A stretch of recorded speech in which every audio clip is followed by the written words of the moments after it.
Yes sir. सभी लोग अपने स्थान पर रीढ़ की हड्डी सीधी कर दोनों हाथों को जोड़कर बैठें और अपने दोनों आंख कोमलता पूर्वक बंद कर लें।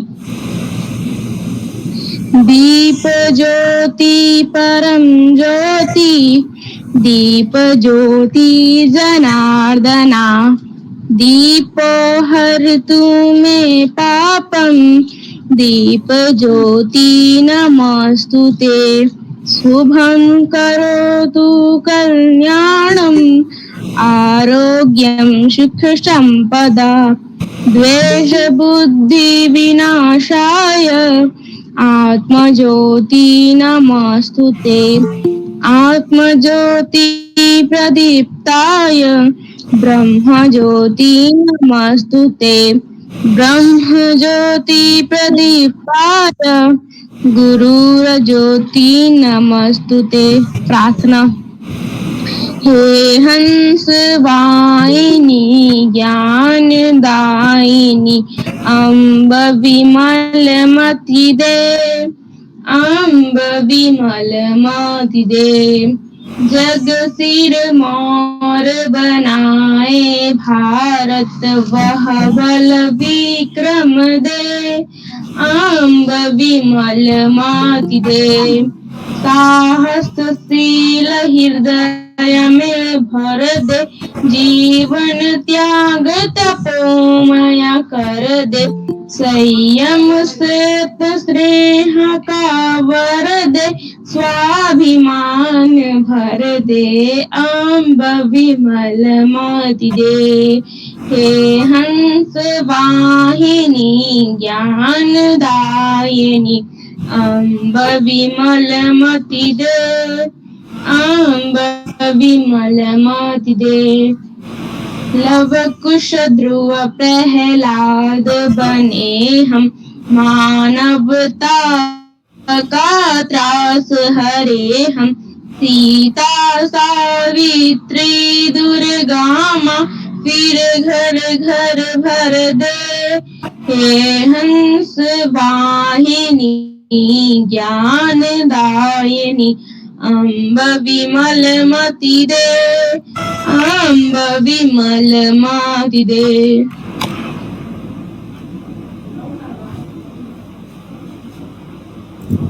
सानिया आप स्टार्ट करिए अपना।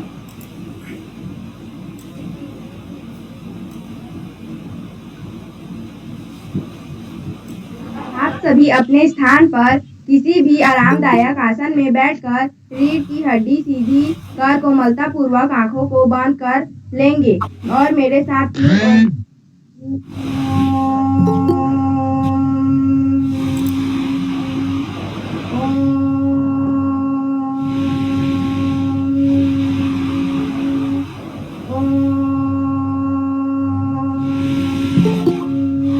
प्रार्थना।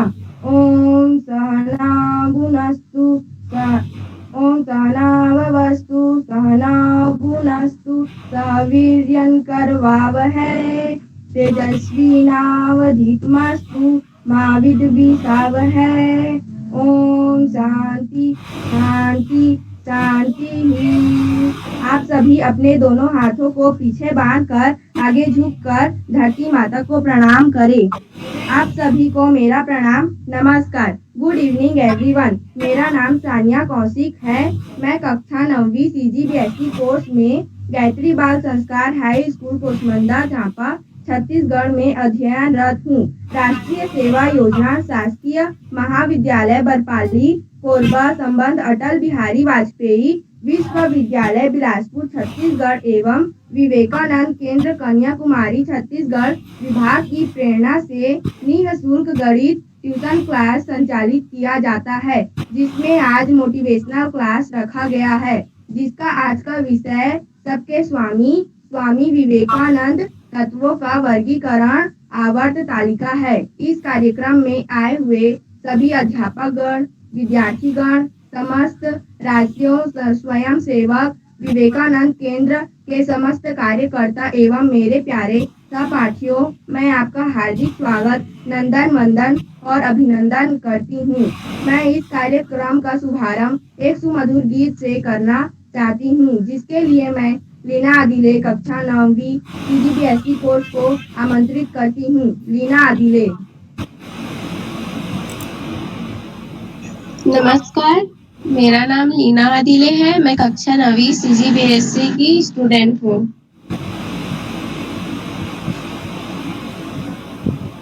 मैं एक गीत गाती हूँ। संगठन गढ़े चलो, संगठन गढ़े चलो, सुपंथ पर बढ़े चलो, भला हो जिसमें देश का वो काम सब किए चलो। संगठन गढ़े चलो, सुपंथ पर बढ़े चलो, भला हो जिसमें काम वो काम सब किए चलो। आ रही है आज चारों ओर से यही आवाज़, हम करेंगे त्याग मातृभूमि के लिए आभा। कष्ट जो मिलेंगे मुस्कुरा कर सब सहेंगे हम, देश के लिए सदा जिएंगे और मरेंगे हम। अब तो अपना भाग्य इसके भाग्य में है जान ले, भला भला जिसमें देश का वो काम सब किए चलो। युग के साथ मिलके सब कदम बढ़ाना सीख लो, एक माँ के स्वर में गीत गुनगुनाना सीख लो। भूल कर भी मुझसे जाति पंथ की न बात हो, खास प्रांत के लिए कभी न रक्तदान हो। का खड़ा भरा है फोड़ कर बढ़े चलो, संगठन गढ़े चलो, सुपंथ पर बढ़े चलो, भला हो जिसमें देश का वो काम सब किए चलो। धन्यवाद। धन्यवाद लीना, आपने बहुत ही सुमधुर गीत सुनाया। मंजिलें उन्हीं को मिलती है, मंजिलें उन्हीं को मिलती है जिनके सपनों में जान होती है। सिर्फ पंखों से कुछ नहीं होता दोस्तों, सिर्फ पंखों से कुछ नहीं होता दोस्तों, हौसलों से उड़ान होती है। इस कार्यक्रम को आगे बढ़ाते हुए मैं इस कार्यक्रम के मुख्य अतिथि आदरणीय डॉक्टर संतोष सिंह ठाकुर सर जी को बुलाना चाहती हूँ। मैं सर जी को बुलाने से पहले सर जी के बारे में 2 शब्द बोलना चाहती हूँ। सर, आप अभी वर्तमान सहायक प्राध्यापक विभागाध्यक्ष रसायन शास्त्री विभाग के पद पर गुरु घासीदास केंद्रीय विश्वविद्यालय बिलासपुर छत्तीसगढ़ में कार्यरत है। सर, आपकी शिक्षा एवं उपलब्धियां निम्नलिखित है। MSc PhD पंडित रविशंकर शुक्ल विश्वविद्यालय रायपुर। पोस्ट डॉक आपको विश्वविद्यालय एवं सांक्योन विश्वविद्यालय छत्तीसगढ़ दक्षिण कोरिया। आपकी शिक्षण एवं शोध अनुभव 21 वर्ष है। शोध पत्र प्रकाशित 45 है। 2 पुस्तक। अंतर्राष्ट्रीय सम्मेलन में आमंत्रित व्याख्यान 21 है। राष्ट्रीय सम्मेलन 33 है। सर, इसके साथ साथ आपको प्रशासनिक अनुभव है, जो कि निम्न है। प्रशासनिक अधीक्षक बालक छात्रावास, chairman board of studies, chairman department research committee, केंद्राध्यक्ष परीक्षा, member academic council, member static council, member proctorial board, member anti ragging board, कार्यक्रम अधिकारी Rashtriya Seva Yojana, school of physical science, कुलपति नॉमिनी, विभिन्न विषयों के सिलेक्शन कमेटी हैं। इसके साथ साथ आप बहुत विद्वान, सहज और मेहनती व्यक्ति हैं। सर, आपको मैं शायरी के साथ आमंत्रित करना चाहूंगी। ईश्वर ने भी कीमती रत्न गिनती के ही बनाए हैं। ईश्वर ने भी कीमती रत्न गिनती के उन रत्नों में सबसे कीमती आज हमारे बीच में आए हैं। उन रत्नों में सबसे कीमती आज हमारे बीच में आए हैं। सुनकर कर दे अनसुना ऐसी उनकी आवाज नहीं, सुनकर कर दे अनसुना ऐसी उनकी आवाज नहीं, मिलकर भूल जाएं ऐसे कोई इनके अल्फाज नहीं, किसी महफिल में छुप जाएं ऐसे इनके अंदाज नहीं। सूरज से दमकते हैं ये किसी परिचय के महताज नहीं, सूरज से दमकते हैं ये किसी परिचय के महताज नहीं। अब मैं आज के हमारे मुख्य अतिथि आदरणीय डॉक्टर संतोष सिंह ठाकुर सर जी से आग्रह करती हूँ कि आज के विषय सबके स्वामी विवेकानंद तत्वों का वर्गीकरण आवर्त तालिका में हमारा मार्गदर्शन करने की कृपा करें। आदरणीय डॉक्टर संतोष सिंह ठाकुर सर जी।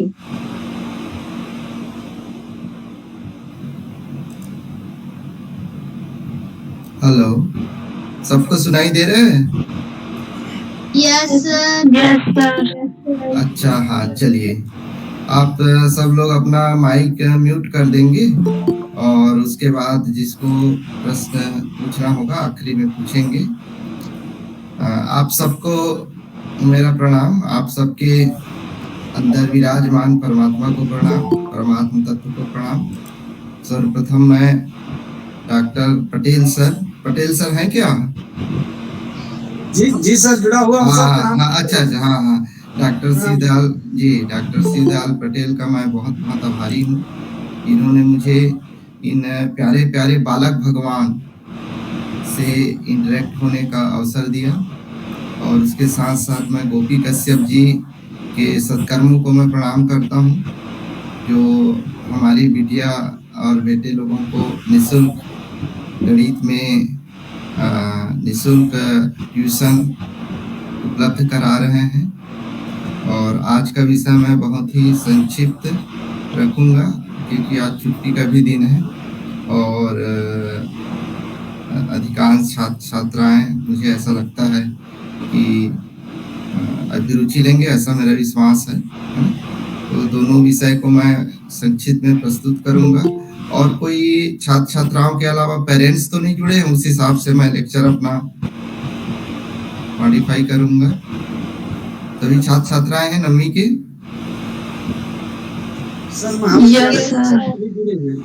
उनके पेरेंट्स भी जुड़े हैं क्या?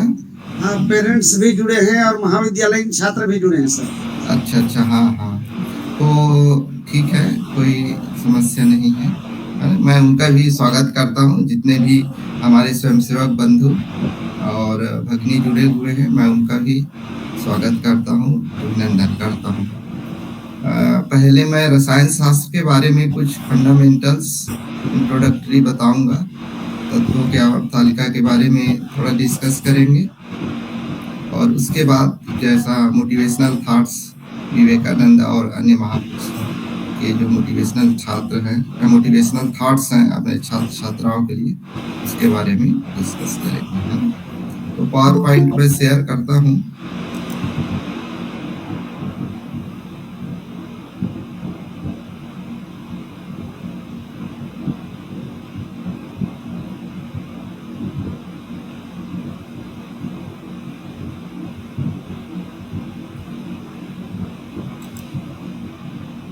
दिखाई दे रहा है पावर पॉइंट्स? Yes sir. हाँ, चलिए ठीक है। बाकी लोग अपना म्यूट कर लेंगे, बाद में क्वेश्चन आंसर होगा तो उसमें आप पूछिए, नोट कर लीजिए क्वेश्चन को और उसके बाद हम लोग डिस्कशन करेंगे। देखिए, हम लोग जो पढ़ते हैं साइंस, उसमें एक विज्ञान में एक होता है रसायन शास्त्र। अभी आप लोग एक साथ पढ़ रहे होंगे, फिजिक्स पढ़ रहे होंगे, केमिस्ट्री पढ़ रहे होंगे और बायो साइंस पढ़ रहे होंगे जिसको हम जीव विज्ञान कहते हैं, और उसके साथ साथ गणित पढ़ रहे होंगे, हिंदी पढ़ रहे होंगे, इंग्लिश पढ़ रहे होंगे। इस तरीके से हम लोग पढ़ रहे हैं। जो भी हम शिक्षा ले रहे हैं, साइंस की शिक्षा क्यों आवश्यक है, तो उसके पीछे क्या तर्क है। तो अगर आप देखेंगे, मैंने हाईलाइट यहाँ पे किया हुआ है कि हम ये चाहते हैं कि हमारे छात्र छात्राओं में एक वैज्ञानिक तर्क बुद्धि आए, जिसको हम कहते हैं क्रिटिकल थिंकिंग। नई राष्ट्रीय शिक्षा नीति में भी बहुत जोर दिया गया है कि छात्रों में पुस्तकीय ज्ञान के अलावा उनके स्वयं में एक तर्क शक्ति का विकास, जिसको हम क्रिटिकल थिंकिंग कहते हैं या हम लॉजिकल थिंकिंग कहते हैं, तार्किक तर्क शक्ति कहते हैं। दूसरा ये है, जो भी हम घटनाओं को देखते हैं, चाहे वो घटनाएं नेचुरल फिनोमेना जिसको हम कहते हैं प्राकृतिक घटना हो या फिर पराप्राकृतिक घटना हो, उन घटनाओं को देख के ऑब्जर्वेशन करके हम किसी सत्य तक पहुंच सकते हैं क्या, जिसको कहा गया है यहाँ पे ऑब्जेक्टिविटी, यहाँ पे जो है ना, वो इसलिए हम पढ़ाई करते हैं। और एक कॉन्सेप्ट है कि फ्रीडम, भारतीय दर्शन में उसे मोक्ष कहा गया है, और ये फ्रीडम केवल राजनीतिक स्वतंत्रता तक सीमित नहीं है। हम फ्रीडम चाहते हैं, चाहे वो फ्रीडम, चाहे वो स्वतंत्रता आर्थिक हो, आत्मनिर्भरता हो, या फिर जो है आध्यात्मिक स्वतंत्रता हो, जिसको हम कहते हैं मोक्ष कहते हैं। फ्रीडम, किससे फ्रीडम हो? फियर से, हमारे मन में कोई भय ना हो। जैसे रविन्द्रनाथ टैगोर कहते हैं, चित्त देता भय शून्य। हम ऐसे चित्त चाहते हैं जो कि भय रहित हो, भय शून्य हो, और हमारे मस्तिष्क में किसी भी प्रकार का प्रीजुडिस, जिसको हम कहते हैं कि प्री ऑक्युपाइड माइंड या दुर्भावना कहते हैं, ये सबसे हम क्या चाहते हैं? फ्रीडम चाहते हैं। तो और बहुत सारे उद्देश्य हैं शिक्षा के, विज्ञान के जो मूल उद्देश्य है कि हम कैसे साइंटिफिक टेम्परामेंट अपने में डेवलप करें। अब ये साइंटिफिक टेम्परामेंट की जो बात है, टेम्पर की बात है, जो राष्ट्रीय सेवा योजना के एक उद्देश्य में से एक है, इसका अर्थ केवल फिजिक्स, केमिस्ट्री, मैथमेटिक्स पढ़ने तक सीमित नहीं है, ये बृहद अर्थों में है। और जैसे जैसे आप उच्च कक्षाओं में जाएंगे, वैसे वैसे आप पाएंगे कि ये इतना विशाल शब्द है साइंटिफिक टेम्परामेंट, जिसका कि पूरे विश्व में इसकी आवश्यकता है कि हर व्यक्ति भी ये डेवलप होना चाहिए साइंटिफिक टेम्परामेंट। इसका किसी सब्जेक्ट विशेष से सीमित नहीं है, जिसको हम कहते हैं ये इंटरडिसिप्लिनरी है, अंतर विषयक है, क्रॉस डिसिप्लिनरी है, पराविषयक है, इत्यादि इत्यादि। नेक्स्ट हम आते हैं कि जो आपका सिलेबस है, 9th का सिलेबस मैंने इंटरनेट से डाउनलोड किया, सीबीएसई का जो है, इसमें आप देखिए जो है यूनिट 1 में जो है मैटर है, पदार्थ जिसको हम कहते हैं, पदार्थ की प्रकृति के बारे में है ना, और पार्टिकल के बारे में है, और उसका बेसिक यूनिट क्या होता है, स्ट्रक्चर ऑफ एटम के बारे में है। तो हम लोग इतना पूरा सिलेबस तो कवर नहीं कर पाएंगे एक लेक्चर में, क्योंकि पूरा जो है अगर आप देखेंगे तो इसको कंप्लीट करने के लिए कम से कम 50 लेक्चर चाहिए। तो हम थोड़ा सा देखेंगे कि रसायन शास्त्र हम कैसे पढ़ें, क्या क्या टर्मिनोलॉजी यूज होता है रसायन शास्त्र में, ऐसे कौन कौन से मूलभूत सब्जेक्ट है या टर्मिनोलॉजी है या उपयोगी शब्दावली है जो रसायन शास्त्र में उपयोग आता है। इसमें आप देखिए जो है, पहली बात हम देखते हैं कि साइंस किसे कहते हैं, इसके ऊपर हम विचार करें। तो साइंस का क्या है? क्षमा चाहूंगा, एक मिनट, आपकी पावर प्रेजेंट नहीं दिख पा रहा है सर। नहीं दिख रहा है क्या? जी सर, एक ही पेज खुला हुआ है, बस चेंज नहीं हो पा रहा है। अच्छा, मूव नहीं हो रहा है क्या? जी सर, जी सर। हाँ, मैं इसको फिर से मैं कोशिश करता हूँ। हाँ, ऐसा कुछ है तो बता दीजिएगा, मैं फिर से। जी सर, आप चेंज हुआ सर, पेज नंबर 2 आपका आ गया ना? पेज नंबर 2 आया है। जी सर, आया पेज नंबर 2? जी सर। अच्छा, इसमें देखिए develop scientific temper, objectivity, critical thinking, ये दिख रहा है क्या? जी सर, जी सर, पॉइंट दिख रहा है। अब मैं ऐसे ही करो, एक मिनट, मैं इसको मॉडिफाई करता हूँ। Let me modify. हाँ, एक मिनट। हाँ, दिख रहा है पेज नंबर 2? Yes sir. अच्छा, देखिए पेज नंबर 3 दिखा? Yes sir. Yes sir. हाँ, चलिए आप ओके हो गए। तो जो हम टर्मिनोलॉजी यूज करते हैं, शब्दावली जो यूज करते हैं रसायन शास्त्र में, विज्ञान में, उसके बारे में थोड़ा देखते हैं। साइंस का मतलब क्या होता है, विज्ञान का क्या अर्थ होता है। यहाँ पे देखिए मैंने क्या लिखा है, हाईलाइट किया हुआ है ना? इंग्लिश में बनाया हूँ मैं, उसको हिंदी अनुवाद करते जाऊंगा। मैं भी हिंदी माध्यम का विद्यार्थी रहा हूँ यहाँ, और क्योंकि साइंस का सब्जेक्ट ज़्यादातर इंग्लिश में ही पढ़ाया जाता है और इंग्लिश में ही अच्छे ऑथर की बुक अवेलेबल है, तो इसलिए जो है। हाँ, सो साइंस म्यूट कर दीजिए बाकी लोग। हाँ, हेलो, बैकग्राउंड में नॉइज आ रहा है, बाकी लोग अपना माइक म्यूट कर दीजिए। तो इसका क्या मतलब है? साइंस का मतलब हमको मालूम है कि जो ज्ञान परंपरा है, एनी नॉलेज सिस्टम है ना, किससे कंसर्न हो, किससे संबंधित हो, जो बाह्य जगत से संबंधित हो, बाह्य परिघटनाओं से संबंधित हो। वो परिघटना रासायनिक भी हो सकती है, वो परिघटना भौतिक भी हो सकती है, वो परिघटना बायोलॉजिकल या लिविंग ऑर्गेनिज्म में हो सकता है या जीवित सिस्टम में हो सकता है। और क्या होना चाहिए? Unbiased observation. जो हम देखते हैं, सीइंग है या लुकिंग जिसको हम कहते हैं। ऑब्जर्वेशन और लुकिंग में अंतर ये है कि seeing more than eyes is known as observation. जो हम देखते हैं वो केवल देखते हैं, लेकिन ऑब्जर्वेशन में हम क्या कहते हैं? माइन्यूट उसको देख के एक कंक्लूजन की तरफ पहुंचते हैं, एक तार्किक जब कंक्लूजन की ओर पहुंचते हैं, तो उसको हम कहते हैं अनबायस्ड ऑब्जर्वेशन। अनबायस्ड का मतलब ये है, हमको किसी भी प्रकार से जाति, धर्म, क्षेत्र आदि के आधार पे बायस नहीं होना है। हमको जो है ट्रू होना है, सत्य होना है ना। और सिस्टमेटिक एक्सपेरिमेंटेशन, ये बहुत महत्वपूर्ण है। जैसे एक एग्जांपल है, हम लोग जो है, जैसे हम कहते हैं कि वाटर का बॉइलिंग पॉइंट कितना है, तो हमने कहा 100 डिग्री सी।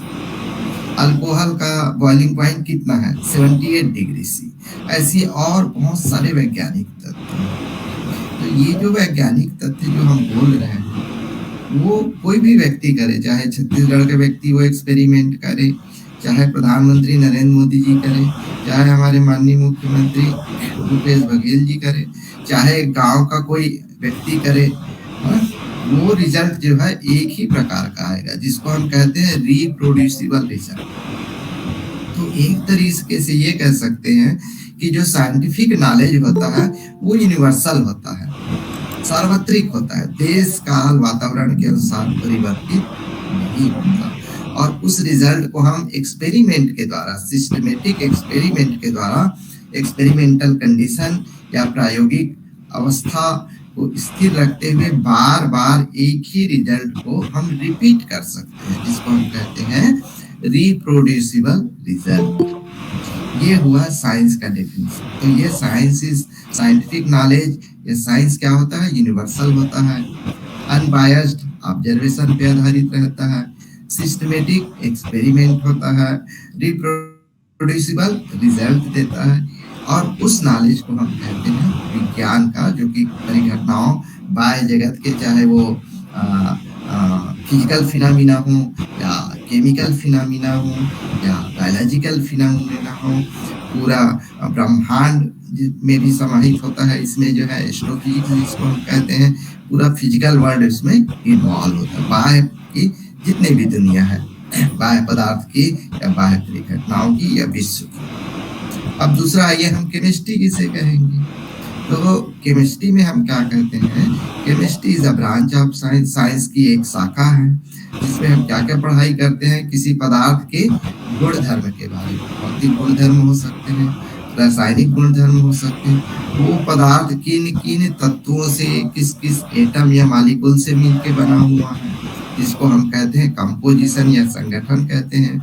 फिर हम देखते हैं उस पदार्थ का संरचना कैसी है, जिसको हम कहते हैं स्ट्रक्चर ऑफ सब्सटेंस। अब ये सब्सटेंस सॉलिड भी हो सकता है, लिक्विड भी हो सकता है, गैस भी हो सकता है। और पदार्थ किससे मिलके बना होता है? या तो यौगिकों से मिलके बना होता है या तत्वों से मिलके बना होता है। एक या एक से अधिक तत्वों से मिलके जो पदार्थ बनता है उसको हम यौगिक कहते हैं। और एनी ट्रांसफॉर्मेशन, जो कि क्या हो सकता है? केमिकल चेंज जिसमें होता है, और उस केमिकल चेंज के दौरान क्या होता है? एनर्जी या ऊर्जा का, है ना, यहाँ पे लिखा हुआ है एनर्जी दैट इज रिलीज। ऊर्जा का या तो सिस्टम से बाहर निकलता है या सिस्टम के द्वारा एनर्जी जो है एब्जॉर्ब होता है या अवशोषण होता है। तो इस प्रक्रम को, इस स्टडी को हम कहते हैं केमिस्ट्री या केमिकल साइंस। अब केमिकल रिएक्शन जैसे हम देखे जो है, यहाँ पे इक्वेशन लिखा है, वो दिख रहा है क्या? देखिए क्या लिखा है इक्वेशन, बताइए कोई। Na किसका है? किसी को याद है? Yes sir. Na क्या है बताइए? Sodium. Sodium. Very good.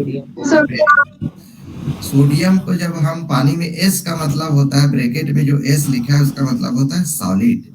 Sodium जो है सामान्य ताप एवं दाब पे क्या है, ये ठोस है। और H2O लिखा हुआ है वाटर, वाटर के ब्रैकेट में लिखा स्मॉल एल लिखा हुआ, स्मॉल एल का मतलब होता है लिक्विड। अब जब ये सोडियम पानी से रिएक्ट करता है तो क्या फॉर्म कर लेता है, सोडियम हाइड्रोक्साइड बना लेता है और उसके साथ साथ हाइड्रोजन गैस निकलता है सिस्टम से और उसके साथ साथ हीट प्रोड्यूस होता है। हीट का मतलब होता है ऊर्जा निकलती है, ऊष्मा निकलती है। जिस रिएक्शन में हम रिएक्शन कराते हैं वो रिएक्शन पार्ट क्या होता है, गरम हो जाता है। अब दूसरा देखिए, जैसे सोने में हम पानी मिलाएंगे तो कुछ रिएक्शन होगा क्या? हेलो, सोने में हम पानी मिलाएंगे तो कुछ रिएक्शन होगा बच्चों? मान लो हम लोगों ने सोना लिया, सोना धातु लिया, उसमें पानी मिला दिए तो कुछ रिएक्शन होगा क्या? तो सर कुछ भी रिएक्शन नहीं होगा। हाँ, वेरी गुड, है ना, कोई रिएक्शन नहीं होगा। तो इसको हम कहेंगे, पहले वाले को हम कहेंगे केमिकल रिएक्शन होता है और दूसरे वाले को कहेंगे कि कोई रिएक्शन नहीं होता, जिसमें लिखा हुआ है नो रिएक्शन, है ना। तो इसी रिएक्शन को देख के आप कुछ निष्कर्ष निकाल सकते हैं क्या? जब कोई नया पदार्थ बनता है ना, देखिए इसको हम कैसे डिफाइन कर सकते हैं केमिकल रिएक्शन को, है ना। जब किसी पदार्थ में कोई अभिकर्मक मिलाने पे, रिएजेंट मिलाने पे, है ना, कोई नया पदार्थ बनता है जिसका गुणधर्म मूल पदार्थों से अलग होता है, तो उसको हम क्या कहते हैं, केमिकल चेंज या केमिकल रिएक्शन कहते हैं। देखिए सोडियम सॉलिड है और वाटर का अपनी दूसरी प्रकृति है। लेफ्ट हैंड साइड में वाटर है और सोडियम मेटल है, राइट हैंड साइड में क्या है, सोडियम हाइड्रोक्साइड है जो कि एक क्षार है और हाइड्रोजन जो कि एक गैस है सामान्य ताप एवं दाब पे, और ऊर्जा निकलती है। तो इस प्रकार के परिवर्तन को हम क्या कहेंगे, केमिकल चेंज या रासायनिक चेंज, है ना, कहेंगे, या फिर इसको और जिसके कारण होता है उसको हम कहेंगे केमिकल रिएक्शन, है ना। And this type of reaction will be known as chemical reaction. और इस प्रकार के परिवर्तन को रासायनिक परिवर्तन। समझ में आया यहाँ तक? Yes sir. हाँ, चलिए आगे बढ़ते हैं। अब ये आप अगली कक्षाओं में पढ़ेंगे। जब आप 11वीं में पहुंचेंगे तब आप पढ़ेंगे कि जो ऊर्जा निकलती है वो ऊर्जा कितनी निकलती है ना। डेल्टा H लिखा होता है, इसका मतलब होता है चेंज इन एंथैल्पी। अब आप मुझसे पूछेंगे कि सर ये चेंज इन एंथैल्पी क्या है, इसको कैसे निकालते हैं, और यहाँ पे -286 जो लिखे हैं, 286 और 470 लिखे हैं, वो क्या है सर, है ना। तो ये आप अगली कक्षाओं में पढ़ेंगे। इसको अभी आप इतना समझ लीजिए कि ये जो रासायनिक अभिक्रिया होती है तो उसमें ऊर्जा में परिवर्तन कितना होता है। हाँ, उस ऊर्जा में परिवर्तन, हाँ पूछिए। सर आपकी स्लाइड चेंज नहीं हो रही है। अच्छा, एक मिनट, वो आप चेंज, नो सर, एक मिनट। हाँ सर अब यस सर, हो गया। सर अब हो गया। हाँ, वेरी गुड। चलिए अब आप देखिए यहाँ पे जैसे डेल्टा H लिखा है ना, डेल्टा H लिखा है, तो वो डेल्टा H क्या है, वो डेल्टा H क्या है, वो डेल्टा H है चेंज इन एंथैल्पी, ऊर्जा में परिवर्तन। तो अभी आप हायर क्लास में जब जाएंगे ना, 11वीं क्लास में, तो आपको पढ़ाया जाएगा कि एंथैल्पी क्या होता है, एंट्रोपी क्या होता है, गिब्स फ्री एनर्जी क्या होता है। अभी आप ये जान लीजिए कि जब सोडियम में पानी मिलाया जाता है तो उसमें कितनी ऊष्मा निकलती है, -368 किलो जूल प्रति मोल। इतना आप समझ लीजिए, इसको याद कर लीजिए, है ना। जब आप अगली कक्षाओं में जाएंगे, 11वीं में पढ़ेंगे साइंस लेके, तब आपको बताया जाएगा कि इसका क्या मीनिंग है ना, डेल्टा H का मतलब क्या है। अभी इतना ही समझ लीजिए कि ये चेंज इन एंथैल्पी है, ठीक है, चेंज इन एंथैल्पी है। क्या है बताइए, change in enthalpy, very good. हाँ, चलिए, अब आप एक शब्द और जानते हैं कि फिजिकल चेंज और केमिकल चेंज। फिजिकल चेंज, ये देखिए, ये कहाँ का फोटो है, कोई बता सकता है क्या? कोई स्टूडेंट बता सकता है ये जो फोटो लिया गया है कहाँ का फोटो है? हमारे छत्तीसगढ़ का ही है। छत्तीसगढ़ में कौन सी जगह का है बताइए? आवाज आ रही है? यस सर, आ रहा है। ये है हाँ बताइए, कहाँ का फोटो है ये? किसी को याद आ रहा है क्या? चित्रकूट। Very good. क्या नाम है तुम्हारा? अमृता हवाई। सर गोपी सर, अमृता थवाइत को मेरे तरफ से आप जो है ना सर आइसक्रीम खिलाएंगे। जी सर बिल्कुल। हाँ, ये है चित्रकूट वाटरफॉल का, जलप्रपात का है, जो कि बस्तर में है ना, बस्तर में, छत्तीसगढ़ के बस्तर रीजन में पाया जाता है, या वहाँ पे स्थित है ना। जगदलपुर से 200-250 किलोमीटर पड़ता, मुझे याद आ रहा है, एक बार गया हूँ मैं भी। अब ये बताइए, झरना जो गिर रहा है, पानी जो गिर रहा है ऊपर से नीचे, वो भौतिक परिवर्तन है कि रासायनिक परिवर्तन? सर भौतिक परिवर्तन है। बहुत है ना। तो देखिए, वहां ऊंचाई से पानी जो है ऊंचे एनर्जी लेवल से नीचे एनर्जी लेवल, है ना, क्योंकि पोटेंशियल एनर्जी ऊपर ज्यादा है, नीचे कम है, तो पानी जो है ऊपर से नीचे गिर रहा है। लेकिन पानी जब गिर रहा है तो पानी के फार्मूला में कोई चेंज हो रहा है क्या? H2O जो है H2O ही है। समझ में आया? तो इस प्रकार का तो इस प्रकार का परिवर्तन जिसमें पदार्थ के किसी संगठन का कोई चेंज ना हो, यहाँ पे लिखा है ना, विदाउट चेंजिंग द कंपोजिशन, है ना, उसको हम क्या कहते हैं? भौतिक परिवर्तन। ठीक है। अब जैसे दूसरा उदाहरण लीजिए जो है ना, मान लो पानी है। अब उस पानी को हम 100 डिग्री से ज्यादा गर्म करेंगे, 100 डिग्री सी पे गर्म करेंगे, तो क्या बनेगा? पानी जो है स्टीम या वेपर में कन्वर्ट होगा, भाप बन जाएगा, है ना। और जब हम 0 डिग्री या 0 डिग्री से कम में उसको हम फ्रिज में रखें या कूलिंग करें, तो क्या बनेगा? वो बर्फ बन जाएगा। तो बर्फ का और सामान्य ताप एवं दाब पर वाटर जो है लिक्विड है उसका, और वाटर के भाप या स्टीम या वेपर का, तीनों का फार्मूला क्या है? H2O। तो किसमें परिवर्तन हो रहा है? उसके अवस्था में परिवर्तन हो रहा है। यहाँ पे देखिए, मैं लाल में लिखा हूँ चेंज ऑफ स्टेट। क्या लिखा हूँ मैं? चेंज ऑफ स्टेट, है ना।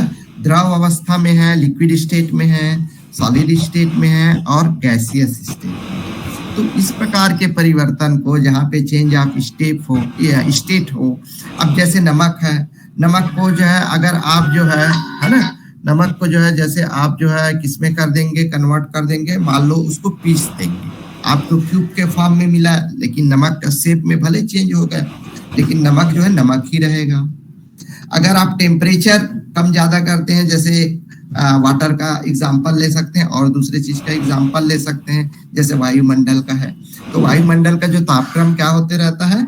ठंड के दिनों में कम होता है, गर्मी के दिनों में क्या होता है? ज्यादा होता है। तो इस प्रकार का परिवर्तन क्या कहलाएगा? भौतिक परिवर्तन कराएगा, है ना। अच्छा, पानी गिरना भौतिक परिवर्तन है कि रासायनिक परिवर्तन? भौतिक। Very good. तो इस प्रकार का परिवर्तन जहाँ पे कलर में चेंज हो, टेक्सचर मतलब होता है उसके बाह्य संरचना में परिवर्तन हो, तो इस प्रकार के परिवर्तन को हम क्या कहते हैं? भौतिक परिवर्तन या फिजिकल चेंज। अब आप आइए जो है केमिकल चेंज क्या कहते हैं। तो केमिकल चेंज का एक एग्जांपल मैं ये बता दिया, एक तो सोडियम का जब वाटर से हम, है ना, वाटर से जब रिएक्ट कराते हैं, और दूसरा एग्जांपल हम ले सकते हैं, देखिए यहाँ पे क्या क्या लिखा है। ये तो फिजिकल प्रॉपर्टी है ना। फिजिकल प्रॉपर्टी में हम क्या क्या देखते हैं? लस्टर मतलब कहते हैं चमक, धात्विक चमक। मैलिएबिलिटी मतलब उसका तन्यता देखते हैं। दूसरा हम देखते हैं कि उसकी तन्यता देखते हैं। दूसरा है इसका घनत्व देखते हैं, डेंसिटी देखते हैं। श्यानता देखते हैं जिसको हम विस्कोसिटी कहते हैं, है ना, वो घुल रहा है, पदार्थ घुल रहा है कि नहीं घुल रहा है, उसको हम सॉलिबिलिटी कहते हैं। उसका द्रव्यमान कितना होगा, मास कहते हैं। उसका आयतन कितना होगा, उसको हम वॉल्यूम कहते हैं। तो इस प्रकार के जो प्रॉपर्टी है उसको हम क्या कहते हैं, फिजिकल प्रॉपर्टी या भौतिक गुणधर्म। अब केमिकल चेंज में क्या होता है, देखिए मैं हाईलाइट किया हुआ लाल कलर से दिख रहा है क्या, सब्सटेंस कंपोजिशन इज चेंज्ड, है ना, सब्सटेंस कंपोजिशन इज चेंज्ड। तो जो सब्सटेंस या पदार्थ लेते हैं, जो सब्सटेंस या पदार्थ लेते हैं, जैसे मैं आपको बताया, मैं सोडियम लिया, अब सोडियम में मैं पानी मिला दिया तो क्या बना, सोडियम में मैं पानी मिलाया तो क्या बना, सोडियम हाइड्रोक्साइड। हाँ, sodium hydroxide. Yes, sodium hydroxide as well as hydrogen gas is produced. उसके साथ साथ जो बाई प्रोडक्ट जो बना, आपको बोलना चाहिए सर सोडियम हाइड्रोक्साइड बना और हाइड्रोजन गैस बना, दोनों चीज बना। प्रोडक्ट के रूप में क्या क्या मिला आपको, सोडियम हाइड्रोक्साइड मिला और क्या मिला, हाइड्रोजन गैस। हाइड्रोजन जो सामान्य ताप एवं दाब पे गैस रहता है, हाइड्रोजन गैस मिला। तो जो लेफ्ट हैंड साइड में जो हम लिए थे, है ना, जो स्टार्टिंग मटेरियल लिए थे वो क्या था, सोडियम था और पानी था। और जो राइट हैंड साइड में जो प्रोडक्ट बना, जो उत्पाद बना, वो क्या है, सोडियम हाइड्रोक्साइड और हाइड्रोजन गैस बना। तो लेफ्ट हैंड साइड में जो हम लिए थे उसका गुणधर्म अलग है, भौतिक गुणधर्म और रासायनिक गुणधर्म। राइट हैंड साइड में जो प्रोडक्ट बना उसका भौतिक गुणधर्म और रासायनिक गुणधर्म अलग है।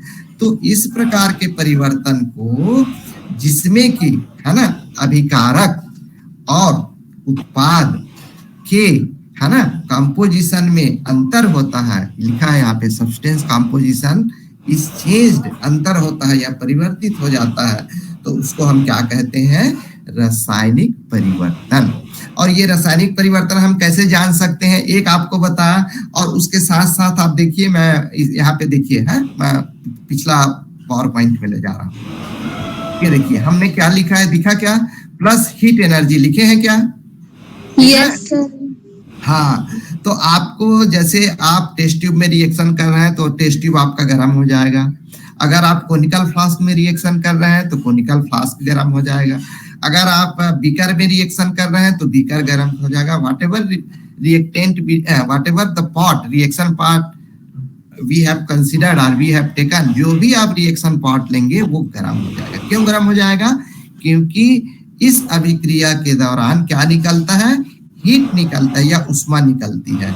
और वो उष्मा कितनी निकलती है, मैं आपको बताया हूं, -368 किलो जूल प्रति मोल, इतनी ऊर्जा निकलती है। तो उसके कारण, केमिकल रिएक्शन के कारण ऊर्जा में परिवर्तन हुआ या ऊर्जा सिस्टम से ऊर्जा का उत्सर्जन होता है।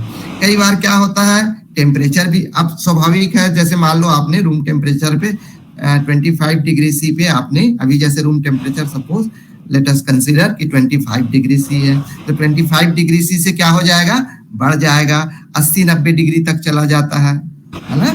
कई बार रासायनिक परिवर्तन होने से कलर में चेंज हो जाता है। जैसे आप फूल देखते हैं ना, फ्लावर देखते हैं कि नहीं, यस सर। हाँ, तो कई फ्लावर अलग अलग कलर के होते हैं। क्यों अलग अलग कलर के होते हैं, क्योंकि उसमें पाया जाने वाला केमिकल पदार्थ अलग अलग होता है, पिगमेंट अलग अलग होता है ना, है ना। और अच्छा, गाजर जैसे है, गाजर जो है कैरोटीन के कारण जो है गाजरी कलर का होता है, ठीक है। और उसके जैसे हम कोई खाद्य पदार्थ लेते हैं, है ना, खाद्य पदार्थ लेते हैं, खाना लेते हैं, मान लो खाना को 2 दिन हम खुला छोड़ देते हैं तो क्या हो जाता है बताइए, सड़ने लगता है। क्या हो जाता है, सड़ने लगता है ना। Yes sir. क्यों होता है ऐसे, किसी को याद है क्या, खाना खराब क्यों हो जाता है? जब खाने को हम खुला छोड़ देते हैं तो खाना खराब क्यों हो जाता है? क्वेश्चन समझ में आ रहा है? हेलो, लिंक टूट गया क्या? क्वेश्चन समझ में? जब हम खाना को खुला छोड़ देते हैं तो खाने में बदबू या सड़ने की या खराब क्यों हो जाता है? लिखा है नोटिसिएबल ऑर्डर, ऑर्डर का मतलब होता है गंध, क्यों ऐसा होता है? कुछ याद आ रहा है तुम लोगों को क्या? चलिए मैं बता देता हूँ। खाने में जो पाए जाने वाला जो पदार्थ है वो या तो प्रोटीन होता है, या लिपिड होता है, या फिर कार्बोहाइड्रेट होता है, या मिनरल्स होता है ना? तो वायुमंडल में पाए जाने वाले बैक्टीरिया, है ना, बैक्टीरिया और ऑक्सीजन, और उसमें पाए जाने वाले कार्बन डाइऑक्साइड, वायुमंडल में पाए जाने वाले वाटर वेपर जिसको हम आर्द्रता कहते हैं, उसके प्रेजेंस में और एंजाइम के प्रेजेंस में उसमें केमिकल रिएक्शन होने लगता है और वो पदार्थ टूटने लगता है जिसको हम कहते हैं डिग्रेडेशन। और उस डिग्रेडेशन के कारण, उस केमिकल रिएक्शन के कारण जो है वो पदार्थ सड़ने लगता है। किसके प्रेजेंस में? बैक्टीरिया के प्रेजेंस में, एंजाइम के प्रेजेंस में। और उसके कारण आपको एक विशेष गंध जिसको हम कहते हैं नोटिसेबल ऑर्डर, आपको स्मेल करने लगते हैं, सूंघने लगते हैं, गंध आने लगती है। ठीक है, अब ये लिखा है आफ्टर रिएक्शन हैज बिगन, क्योंकि केमिकल रिएक्शन स्टार्ट हो गया। और क्या होता है? फॉर्मेशन ऑफ प्रेसिपिटेट, और क्षेपण होता है। फॉर्मेशन ऑफ बबल्स, जैसे हम देखते हैं आजकल तो अब चूना देखने को नहीं मिलता, चूने में हम कैल्शियम ऑक्सीक्लोराइड में जब हम पानी मिलाते हैं, या कैल्शियम कार्बोनेट में अनपेज्ड लाइम में जब हम पानी मिलाते हैं तो क्या होता है? किसी को अनुभव है क्या? चूने में पानी मिला के देखे हो आप कभी? क्या होता है बताइए? बुलबुला निकलने लगता है।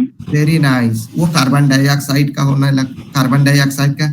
अब अगली बार जब आप क्लास जाएंगे, स्कूल जाना शुरू कर दिए हो ना तुम लोग? Yes sir. Yes sir. तो क्या करना, चाक लेना, अपने स्कूल में जो बोर्ड में जो मास्टर साहब या गुरुजी या टीचर जो पढ़ाते, उस चाक में क्या करना, थोड़ा सा लेबोरेटरी में जाके उसमें HCl है ना, डाइल्यूट HCl या डाइल्यूट सल्फ्यूरिक एसिड मिला के देखना, लेकिन केयरफुली मिला के देखना, है ना। और आप उसको कान के पास ले जाना, तो आपको जो है ना बुलबुला का जो आवाज है, इफरवेसेंस जिसको हम कहते हैं, वो आपको सुनाई देगा कि सुई सुई सुई। इफरवेसेंस जो है आपको जो हिसिंग साउंड कहते हैं, उसको इंग्लिश में हिसिंग साउंड आपको सुनाई देगा, जो है सुई सुई की आवाज जो आपको सुनाई देगी, और उसमें कार्बन डाइऑक्साइड का बुलबुला निकलने लगेगा। तो इस प्रकार के परिवर्तन को हम क्या परिवर्तन कहते हैं? केमिकल चेंज या रासायनिक परिवर्तन कहते हैं। यहाँ तक समझ में आया बच्चों? Yes sir. Yes sir. चलिए आगे बढ़ते हैं, है ना। ये देखिए, ये जितने भी ये डायग्राम दिया हुआ है, ये सब केमिकल चेंज का है। क्या क्या लिखा है थोड़ा सा ब्रीफ में स्टडी करते हैं। देखिए, लोहे में जंग लगना, लोहे में जंग लगना भौतिक परिवर्तन है कि रासायनिक परिवर्तन? रासायनिक परिवर्तन। क्यों रासायनिक परिवर्तन है? क्योंकि लोहा जो है आयरन है, जब जंग लगता है तो आयरन ऑक्साइड बना लेता है। क्या बना लेता है? Iron oxide. आयरन और ऑक्सीजन मिल जाता है, आयरन ऑक्साइड बना लेता है। बर्निंग ऑफ वुड, तो वुड क्या रहता है? हाइड्रोकार्बन्स रहते हैं, है ना। जब हम उसको जलाते हैं तो वो CO2 बन जाता है और H2O बन जाता है। इसलिए ये क्या है? वुड का जलना या लकड़ी का जलाना या LPG का जलाना, ये क्या है? रासायनिक परिवर्तन है। जब हम खाना खाते हैं तो हमारे जो स्टमक में या अमाशय में जो पदार्थ टूटते हैं, है ना, प्रोटीन है, और प्रोटीन एमिनो एसिड में टूटता है, carbohydrate complex carbohydrate simple carbohydrate में टूटता है, लिपिड टूटता है, और दूसरे कॉम्प्लेक्स मटेरियल टूटते हैं, और इस अभिक्रिया को हम कहते हैं मेटाबॉलिज्म। हिंदी में क्या कहते हैं मेटाबॉलिज्म को? किसी को याद है? मेटाबॉलिज्म को क्या कहते हैं हिंदी में? चलिए मैं बता देता हूँ। चयापचय, नाम सुने हैं ना चयापचय? Hello, yes sir. हाँ, यस सर। चयापचय जैसा मुझे याद आ रहा है ना। जब हम अंडा पकाते हैं वो भी एक रासायनिक प्रक्रिया है। बेकिंग ऑफ केक वो भी रासायनिक प्रक्रिया है। केमिकल बैटरी जो आप मार्केट से लाते हैं बैटरी, वो भी केमिकल रिएक्शन के द्वारा इलेक्ट्रिकल एनर्जी में कन्वर्ट होता है ना। जब आप पटाखा फोड़ते हैं, फायरवर्क्स जलाते हैं, वो भी रासायनिक अभिक्रिया है ना। और जब आप जो है सोडा मिक्सचर बनाते हैं, बेकिंग पाउडर को, या विनेगर मतलब होता है एसिटिक एसिड, है ना, जो खट्टा खट्टा लगता है ना, हिंदी नाम याद नहीं आ रहा है उसका। जब आप सोडा मिक्स वाटर के साथ बनाते हैं तो भी एक रासायनिक प्रक्रिया है। और जो है जैसे आप बनाना है, केला लेते हैं, केला जो सड़ने लगता है वो भी एक रासायनिक प्रक्रिया है। यहाँ पे लिखा हुआ है इलेक्ट्रोप्लेटिंग जब आप करते हैं किसी पदार्थ में, जैसे आप देखते हैं सोनाटा वगैरह का, टाइटन वगैरह का घड़ी आप खरीदते हैं या दूसरा चीज खरीदते हैं, तो उसमें आप देखते हैं कि गोल्ड प्लेटिंग होता है। आजकल आर्टिफिशियल ज्वेलरी भी जो आता है उसमें जो है ऊपर में एक पर्टिकुलर थिकनेस का, चाहे 0.01 mm हो या 0.001 mm का हो, बहुत ही थिन फिल्म है ना, एक थिकनेस का इलेक्ट्रोप्लेटिंग किया जाता है, वो भी एक रासायनिक प्रक्रम के द्वारा किया जाता है। इसके अलावा और ढेरों रिएक्शन है जिसमें कि रासायनिक परिवर्तन संभव है या रासायनिक परिवर्तन का उपयोग अलग अलग कार्यों के लिए किया जाता है।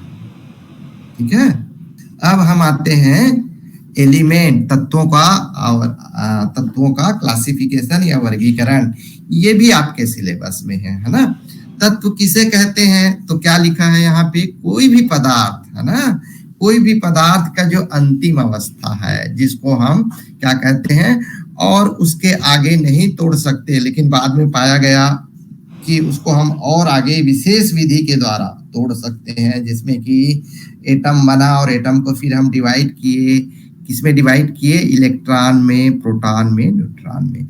जनरल डेफिनेशन क्या है, कोई भी पदार्थ जिसको कि हम और आगे तोड़ नहीं सकते, डिकम्पोज नहीं कर सकते, एक ही समान पदार्थों, एक ही प्रकार के पदार्थों से जो बना रहता है, और उसको हम सामान्य केमिकल रिएक्शन या फिजिकल प्रोसेस के द्वारा, केमिकल प्रोसेस के द्वारा और आगे नहीं तोड़ सकते, तो उसको हम क्या कहते हैं, एलिमेंट। या दूसरे शब्दों में कह सकते हैं तत्व वे पदार्थ होते हैं जो एक ही प्रकार के परमाणु से मिलकर बना रहता है। जैसे हम लेंगे लोहा, तो लोहा में जो पाया जाएगा परमाणु उसको हम कहेंगे Fe का एटम, और एक ही प्रकार का परमाणु पाया जाएगा। लोहा में सोना नहीं पाया जा सकता और सोने में लोहा नहीं पाया जा सकता। समझ में आया? तो elements are the fundamentals of material या फंडामेंटल मटेरियल्स, है ना। अब हम आते हैं भारतीय दर्शन में, हमारे धर्म अध्यात्म में क्या कहा गया है, 5 तत्व मिल गया है। यहाँ लिखा है ना पंचरचित, आप लोगों ने पढ़ा भी होगा जिनको अभिरुचि है। क्षिति जल पावक गगन समीरा, पंचरचित अति अधम समीरा, पंच महाभूत, इसको भी तत्व कहा गया है। हमारे दर्शन, ये रामचरितमानस से लिया गया है, किष्किंधा कांड से। सांख्य दर्शन में 25 तत्व कहा गया है। यहाँ आत्मा को पुरुष या प्रकृति कहा गया है ना।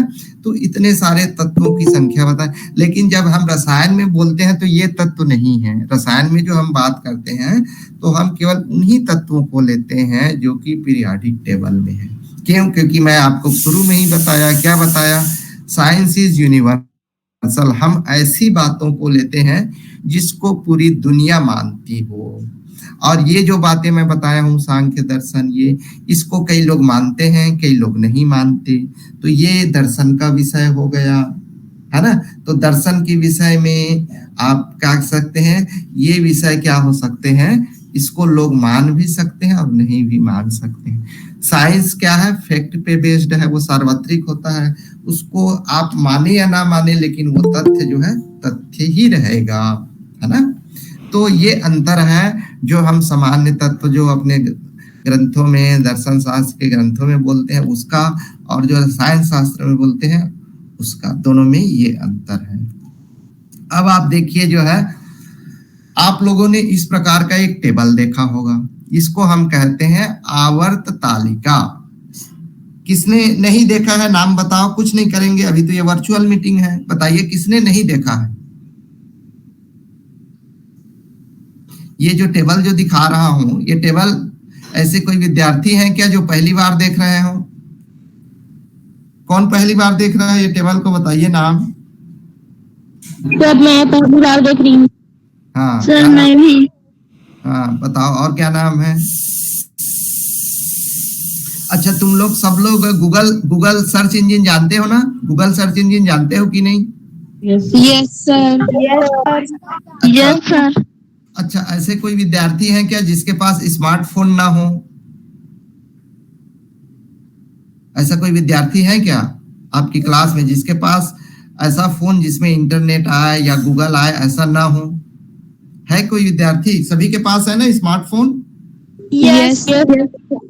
आज आप एक काम करना, गूगल में जाना, गूगल सर्च इंजन में जाना, उसमें आप लिखना periodic table of the elements या पीरियोडिक टेबल प्लस केमिस्ट्री, ऐसा लिखना, तो ये आपका आ जाएगा। या केवल पीरियोडिक टेबल लिखेंगे तो भी आ जाएगा। और उसके बाद आप इमेज में जाना। अब देखिए इसमें सबको दिखाई दे रहा होगा, एक से शुरू होके जो एक है वो कौन सा तत्व है बताइए तो? हाइड्रोजन। Very good. तो आप क्या करेंगे, पूरे को याद रखने की जरूरत नहीं है। जब आप 11वीं और 12वीं में साइंस पढ़ेंगे, केमिकल साइंस या केमिस्ट्री, तब पूरा याद करना पड़ेगा। आप क्या करना है, जो लेफ्ट हैंड साइड में जो है इसको हम कहते हैं ग्रुप 1 और ग्रुप 2 लिखा है, इसको हम कहते हैं क्षारीय धातु और इसको हम कहते हैं क्षारीय मृदा धातु। और ये आखिरी में जो है देखिए 18 लिखा है, उसको हम कहते हैं निष्क्रिय या अक्रिय गैस कहते हैं, उसको याद कर लेना, ठीक है। और इधर जो है यहाँ पे जो है इनके कुछ तत्वों को आप याद कर लेना, है ना। अब इसको लेफ्ट हैंड साइड में जो है उसको हम एस ब्लॉक एलिमेंट कहते हैं, क्षारीय धातु, क्षारीय मृदा धातु। इसको हम संक्रमण धातु कहते हैं जो बीच में है।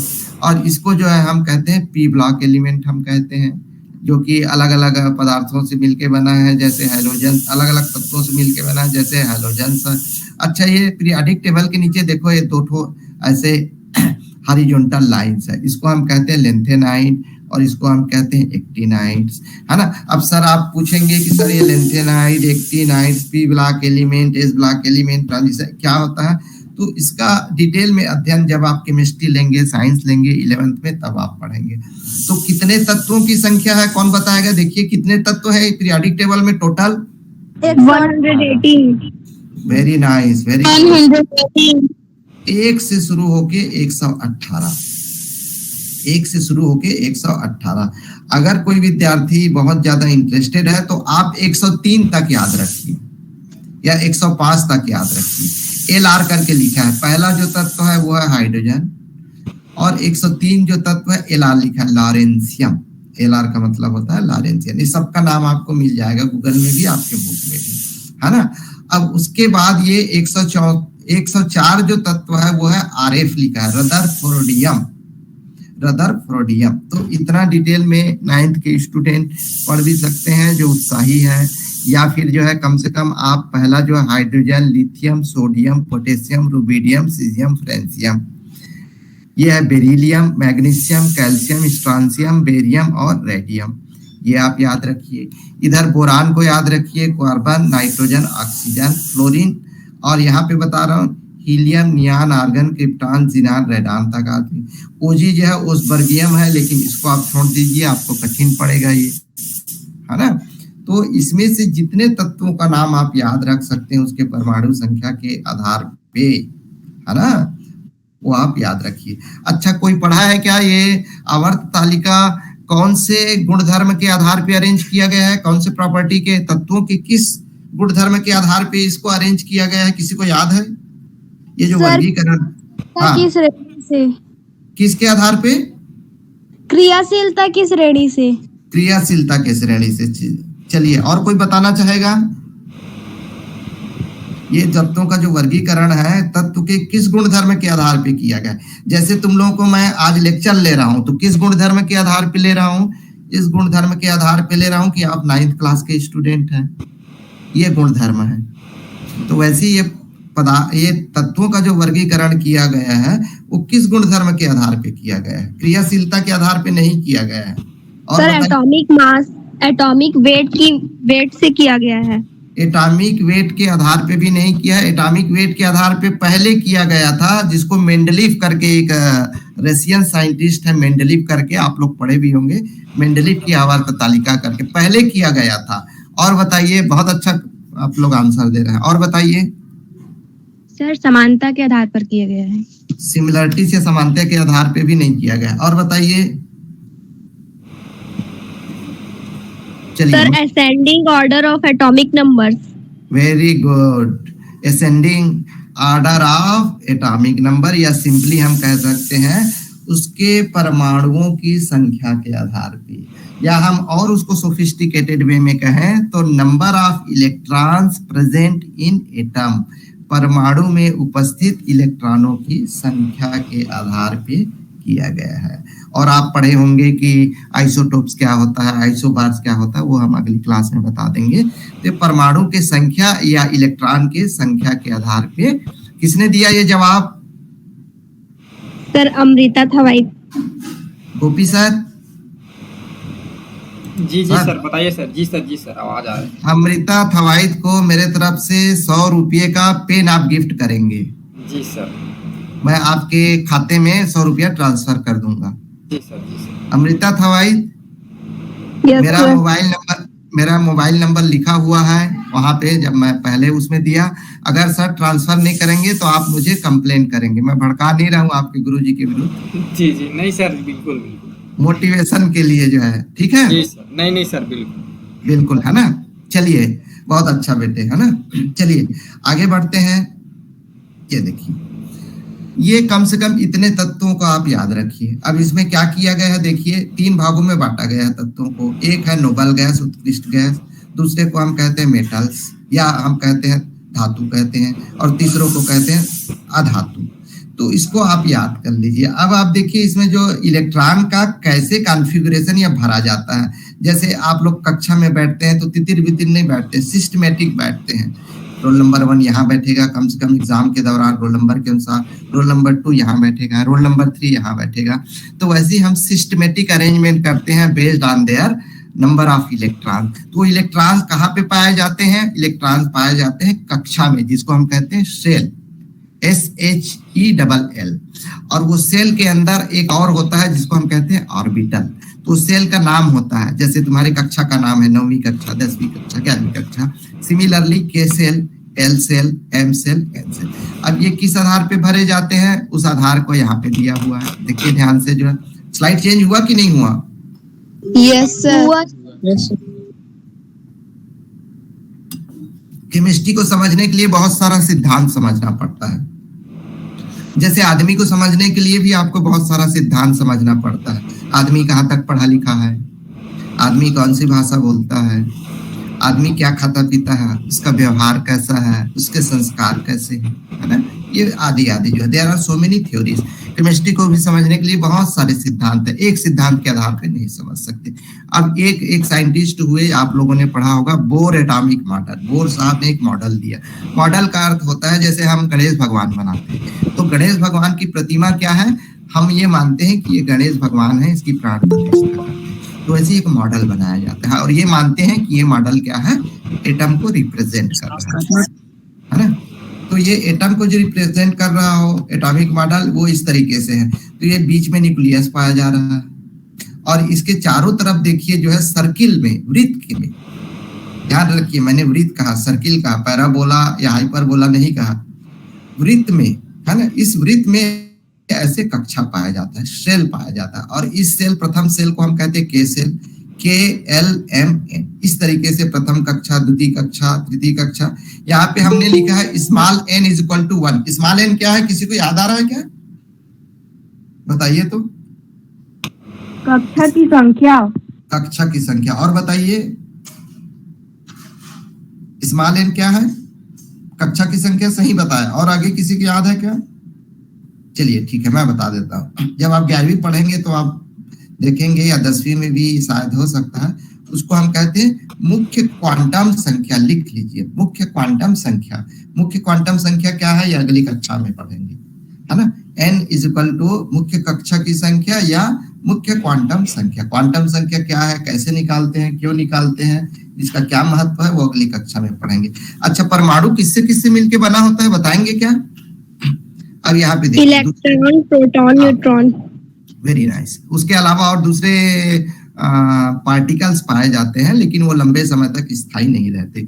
तो परमाणु में मूलतः जो है 3 फंडामेंटल पार्टिकल्स पाए जाते हैं, स्थायी कण पाए जाते हैं, पार्टिकल या कण पाए जाते हैं। कौन कौन सा? इलेक्ट्रॉन जिसमें निगेटिवली चार्ज है, देखिए निगेटिव लिखा है, प्रोटॉन जिसमें पॉजिटिवली चार्ज है, और एक न्यूट्रॉन है जिसमें कोई चार्ज नहीं है। और प्रोटॉन और न्यूट्रॉन बना के नाभिक बनाते हैं। देखिए नाभिक में डायग्राम से दिया हुआ है।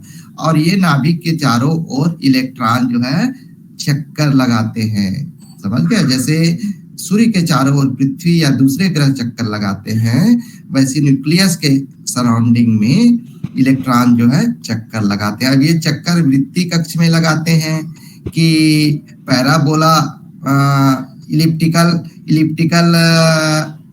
कक्ष में चक्कर लगाते हैं, वो आप अगली कक्षाओं में पढ़ेंगे, है ना।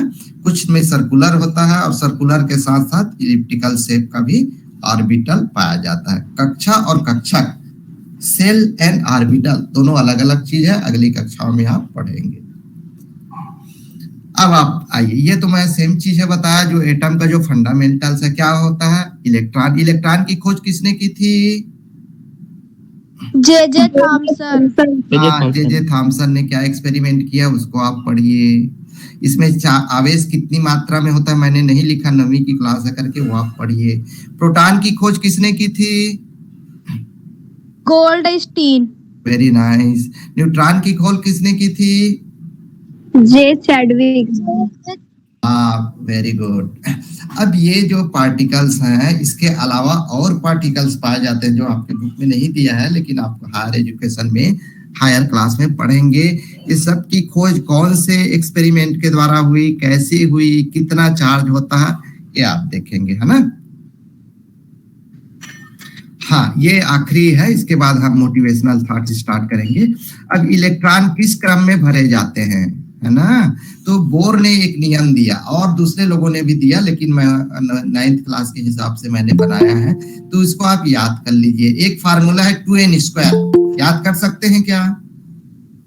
Yes sir.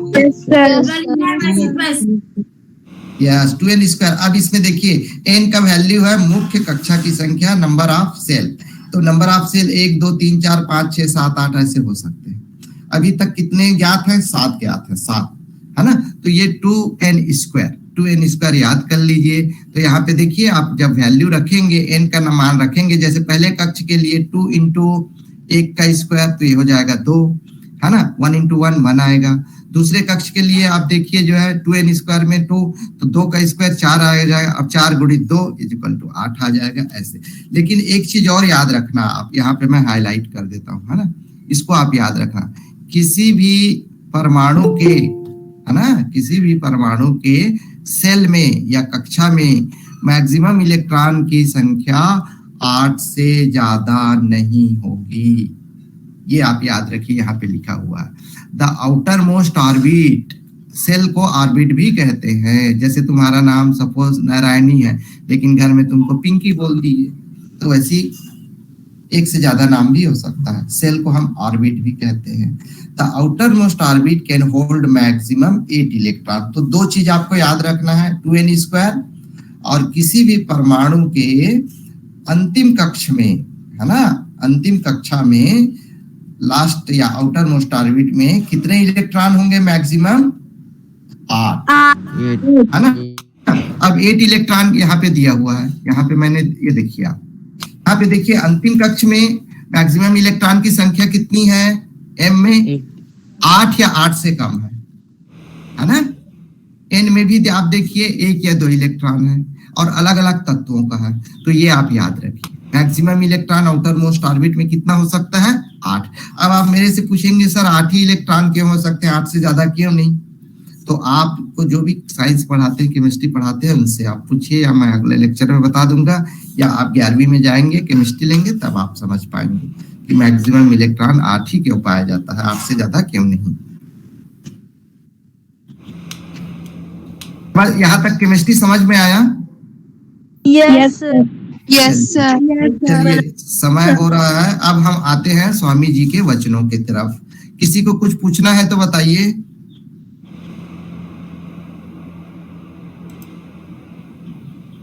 किसी को कुछ पूछना है जो अभी तक पढ़ाया हूं उसमें? बच्चों पूछ सकते हो, घबराने की जरूरत नहीं है, मैं तो तुमको देख भी नहीं रहा हूं और ऑनलाइन है, मैं नाम भी मुझे नहीं मालूम कि तुम लोगों का, और तुम्हारे गोपी सर भी कुछ नहीं बोलेंगे, पटेल सर भी कुछ नहीं बोलेंगे।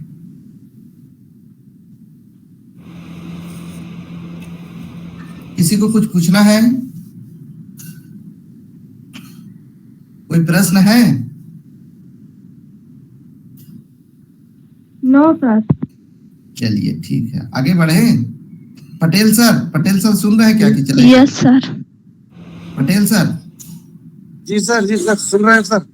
तो सर आप भी केमिस्ट्री पढ़े होंगे 9वीं 10वीं तक, आपको कोई क्वेरी है तो बताइए, हिंदी में कुछ होगा तो मैं पूछूंगा आपसे। बहुत बढ़िया ठाकुर सर, बहुत बढ़िया। अच्छा, तो गोपी सर।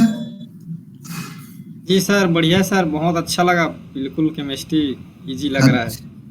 हाँ, तो चलिए, और ऐसे ऑफलाइन होता तब तो मैं नाच नाच के सर पढ़ाता आपकी हूँ। आवाज नहीं आ रही है। 1 मिनट। हाँ, हेलो, अब आ रही सर? हेलो। जी सर, मुझे मेरे तक आवाज क्लियर है सर आपका। अच्छा, हाँ, सर के सिस्टम में प्रॉब्लम होगा। सर तो आपकी हाँ, आवाज नहीं आ रही है। हाँ, नहीं, उनको आ रही है। क्या नाम हाँ, है? अभी गोपी अब सर आई, को। अब अच्छा, आई।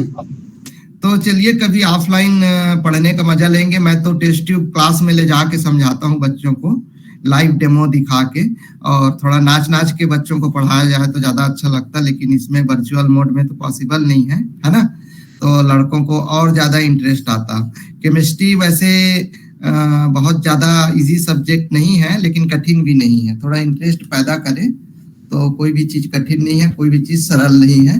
तो वो जिसको हम कहते हैं ना कि सापेक्षता का सिद्धांत, जैसे गणित कई लोगों को कठिन लगता है, मुझे भी कठिन लगता था। क्यों गोपी सर?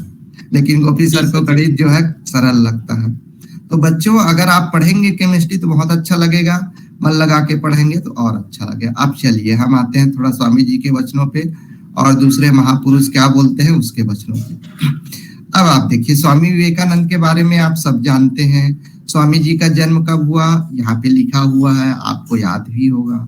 और मैंने ये जो फोटो लगाया है, जो चित्र लगाया है, इंटरनेट से लिया है, ये पूरे के नाम है ना, ये आपको मिल जाएंगे। ये रामकृष्ण परमहंस के शिष्यों की संख्या है, समकालीन शिष्यों की संख्या, जिसमें एक स्वामी विवेकानंद भी थे, है ना, जिसमें एक स्वामी विवेकानंद भी थे। ये रामकृष्ण परमहंस जी हैं जो उनको गुरु हैं, ये माँ शारदा देवी हैं, है ना, और ये उनके अन्य शिष्य हैं, है ना। अब ये स्वामी विवेकानंद ये कहते हैं, हमको केवल physics, chemistry, mathematics, science and technology, arts and humanities, केवल इसको नहीं पढ़ना है, हमको और क्या चीज करना है। हम एक ऐसी शिक्षा चाहते हैं जिसमें हमको, एक शब्द वो बोलते हैं, कैरेक्टर बिल्डिंग भी हो, चरित्र का निर्माण भी हो। हम अपने माता पिताओं के प्रति संवेदनशील हों, हम अपने गुरुदेवों के प्रति संवेदनशील हों, अपने समाज के प्रति संवेदनशील हों, अपने राष्ट्र के प्रति संवेदनशील हों। हम ऐसे चरित्रवान युवा चाहते हैं, और हम किसी भी परिस्थिति में, चाहे संकट काल आए, चाहे अच्छे कंडीशन आए या बुरा कंडीशन आए, चाहे विपत्ति काल हो या सुख के दिन हो, उसमें हमारी मानसिक शक्ति बढ़े, संतुलन हम ना खोएं। हम ऐसे बुद्धिमान व्यक्ति या ऐसे बुद्धि विकसित करना चाहते हैं जो आत्मनिर्भर हो। तो ये 4 चीजें चाहते थे स्वामी विवेकानंद शिक्षा में। कैरेक्टर बिल्डिंग की बात करते थे, मेंटल स्टेबिलिटी की बात करते थे, इंटेलेक्चुअल की बात करते थे, बुद्धि विकास की बात करते थे, ब्रेन डेवलपमेंट की बात करते थे, और आत्मनिर्भरता की बात करते थे। और इसको एक शब्द में बोल सकते हैं, नई राष्ट्रीय शिक्षा नीति में कहा गया है, होलिस्टिक अप्रोच ऑफ एजुकेशन, सर्वांगीण विकास, है ना। हम देखते हैं अपने समाज में कई लोग तो कलेक्टर, वैज्ञानिक, प्रोफेसर बन जाते हैं, लेकिन अपने माता पिताओं के प्रति, समाज के प्रति, गुरुदेवों के प्रति संवेदनशील नहीं रहते। विवेकानंद बोलते हैं, ऐसी शिक्षा हमको नहीं चाहिए जो संवेदनहीन हो, ऐसी शिक्षा नहीं चाहिए जिसमें चारित्रिक पतन हो, ऐसी बुद्धि नहीं चाहिए जो विध्वंसकारी हो, हमको ऐसी शिक्षा नहीं चाहिए जो बेरोजगारी उत्पन्न करे, जो आत्मनिर्भरता की ओर न ले जाए। तो ये स्वामी विवेकानंद जी का शिक्षा के प्रति विचार था। दूसरा और क्या कहते थे विवेकानंद जो है, देखते हैं, स्लाइड चेंज हुआ कि नहीं हुआ? Yes sir. हाँ, विवेकानंद का एक फेमस कोटेशन है, आप सब जगह स्कूलों में भी मिल जाएगा, इंटरनेट में भी मिल जाएगा, आपके गुरुजन भी बताते हैं, उत्तिष्ठ जागृत प्राप्य वरान निबोधत, है ना। उठो, जागो, और कब तक मत रुको, जब तक कि आपका लक्ष्य प्राप्ति न हो। Arise, awake and stop not till the goal is achieved। और वो ये भी कहते हैं कि ज्ञान के मार्ग पे चलना जैसे आप पढ़ाई करते हैं, फिजिक्स पढ़ते हैं, केमिस्ट्री पढ़ते हैं, आर्ट्स, साइंस, लैंग्वेज पढ़ते हैं, तो वो आसान काम नहीं है ना। ज्ञान के मार्ग में चलना छुरी के तीक्ष्ण धार पर चलने के समान है। और इस दुर्गम पथ को, इस दुर्गम रास्ते को जो ओवरकम कर लिया, जो संकट को पार कर लिया, है ना, वही मोक्ष का अधिकारी होता है, वही सफलता का अधिकारी होता है, विश्व का अधिकारी होता है ना। ये कठोपनिषद से लिया गया मंत्र है, अध्याय 1 और वल्ली मतलब जिसको कहते हैं सब चैप्टर कह लीजिए, उप चैप्टर कह लीजिए या श्लोक कह लीजिए, और मंत्र 14 से लिया गया। उपनिषद, उप का मतलब होता है पास, निषद मतलब होता है बैठना, ईश्वर के समीप बैठना। ये वैदिक साहित्य का एक अंग है। उपनिषदों की संख्या हमारे शास्त्रों में 108 बताई गई है। मुख्य उपनिषद 13 है ना। और हर एक उपनिषद, जिसको हम वेदांत भी कहते हैं, वो जो है ब्रह्मांड के बारे में, ईश्वर के बारे में, मनुष्य के बारे में, आत्मा के बारे में बहुत ही दार्शनिक और ज्ञानपूर्ण वर्णन किया गया है। श्रीमद् भगवद गीता आप सबके घर में होगा, ब्रह्मसूत्र नहीं होगा, आपको खरीदना होगा, गीता प्रेस गोरखपुर से मिल जाएगा। और कुछ उपनिषद भी आप गीता प्रेस गोरखपुर से खरीद सकते हैं और इंटरनेट से डाउनलोड भी कर सकते हैं। ये तीनों को मिला के कहा जाता है प्रस्थान त्रयी ग्रंथ। ये क्यों पढ़ना जरूरी है? आध्यात्मिक शिक्षा के लिए पढ़ना जरूरी है। केवल फिजिक्स केमिस्ट्री पढ़ने से काम नहीं होगा। हमारी भारतीय जो परंपरा है, ज्ञान परंपरा है ना, दार्शनिक परंपरा है, उसको भी जीवित रखना है। और इसको जो हम कहते हैं वेदांत, ये तीनों को मिला के जो दर्शन, मूल रूप में जो दर्शन बाहर आता है, उसको हम वेदांत दर्शन कहते हैं। और विवेकानंद जी अद्वैत वेदांती के प्रमुख पैराकोर थे। मॉडर्न जो अद्वैत वेदांती है, उसमें विवेकानंद जी का भी नाम है। विवेकानंद जी है, महर्षि महेश योगी है, महर्षि अरविंद है, आदि आदि जो है। ठीक है, ये ज्ञान मार्ग की बात करते हैं स्वामी विवेकानंद। और स्वामी विवेकानंद को आप कई तरीके से आप ले सकते हैं, है ना। स्वामी विवेकानंद जो है बीए की डिग्री किए हुए थे, है ना, जिसमें कि लिटरेचर वो पढ़े हुए थे, फिलॉसफी पढ़े हुए थे, और जो है संगीत की भी उन्होंने शिक्षा ली थी। प्रेसिडेंसी कॉलेज से वो पढ़ाई किए थे, स्कॉटिश कॉलेज छोड़ दिए थे, लेकिन वहां ड्रॉप लेके प्रेसिडेंसी कॉलेज आए। उस समय वो कोलकाता यूनिवर्सिटी नहीं बना था, है ना। और वहां से उन्होंने बीए की डिग्री ली थी। वो प्रथम ऐसे विद्यार्थी थे उस समय के, नरेंद्र दत्त उनका नाम था। तो विवेकानंद बनने की जो प्रक्रिया है, वो अध्यात्म शिक्षा पूर्ण होने के बाद हुई है। अमेरिका जाने के पहले स्वामी विवेकानंद ने जिस शिला स्मारक पर, जिस शिला पर, है ना, जिस शिला पर उन्होंने मेडिटेशन किया था, तपस्या की थी, ध्यान किया था, साधना की थी, वो जो है कन्याकुमारी में स्थित है। हम सब जाना चाहेंगे, वहां पर रुकना चाहेंगे और स्वामी जी के कर्मों को, स्वामी जी के सत्कर्मों को ध्यान कर, उसकी उपासना कर, उनके मार्गों में चलने का प्रण लेंगे। ये शिला स्मारक कन्याकुमारी में है। और इसको बनाने का जो श्रेय हमारे संगठनकर्ता माननीय एकनाथ जी, उनके संगठन क्षमता से, उनके लीडरशिप में, है ना, ये विवेकानंद रॉक मेमोरियल बना है, जो कि कन्याकुमारी में स्थित है। एक शाखा बिलासपुर में भी है और एक शाखा आपका कहाँ पे, शिवदयाल सर, पटेल सर, कहाँ पे, चापा में खुलेगा कि कोरबा में, कहाँ पे है सर आप लोग का office? Hello hello sir, hello, आवाज आ रही है? हेलो जी हाँ सर, एक बार और बोलिए सर। ऑफिस कहाँ पे आप लोग खोले हैं इसका, चापा में? हाँ, विवेकानंद केंद्र का सर, ये पहाड़ी घाट में है। हाँ, एक शाखा, हाँ, एक शाखा जो है पढ़ी घाट में है विवेकानंद, जो कन्याकुमारी का जो है ना, जिसमें डॉक्टर शिवदयाल पटेल सर जो देख रहे हैं इस कार्य को जो है ना। और ये 50वां वर्षगांठ है जो है। तो इसका जो है हम साहित्य अगर उपलब्ध सर करा देंगे, और वो साहित्य आप खाली समय में या ऐसे समय में जिसको आप पढ़ेंगे और प्रेरणा लेंगे, तो आपका जीवन निश्चय ही सफल होगा। नेक्स्ट आप आइए जो है, हाँ, एक और मोटिवेशनल थॉट्स है। इसके अलावा जो है, जो मैं आपको बताया, उत्तिष्ठ जागृत प्राप्त प्राण निबोधत, उसी से मिलता जुलता रामचरितमानस में कहा गया है, ज्ञान पंथ कृपाण के धारा परत। ज्ञान पंथ कृपाण के धारा हमारे गुरु घासीदास यूनिवर्सिटी का जो है ना ध्येय वाक्य है। परत खगेश होई नहीं बारा, जो निर्विंद पंथ निर्भयी, सो केवल परम पद लही। ज्ञान के मार्ग में चलना। अभी हम सभी विद्यार्थी ज्ञान मार्गी हैं, है ना। हम ज्ञान प्राप्त करने के लिए पढ़ाई कर रहे हैं, नॉलेज सिस्टम में जो है ना। और वो नॉलेज इकोनॉमी या नॉलेज सिस्टम में जो है हम एक ऐसे व्यक्तित्व का निर्माण करेंगे विवेकानंद के अनुसार, जो कि ग्लोबल लीडर की बात करते हैं। विश्व को क्या करेगा? लीड करेगा, वैश्विक मानव की कल्पना है ना। वही बात कही गई है। और हमारे मन में बहुत सारे, हमारा माइंड ऐसा है, ह्यूमन माइंड ऐसा है कि मन की चंचलता को एक बार स्वामी विवेकानंद ने बंदर के बच्चे से तुलना की थी। जैसे बंदर का बच्चा हो कितना चंचल होता है, और उस बंदर के बच्चे को जो है बिच्छू ने अगर डंक मार दिया हो तो आप उसकी चंचलता का अंदाजा लगा सकते हैं।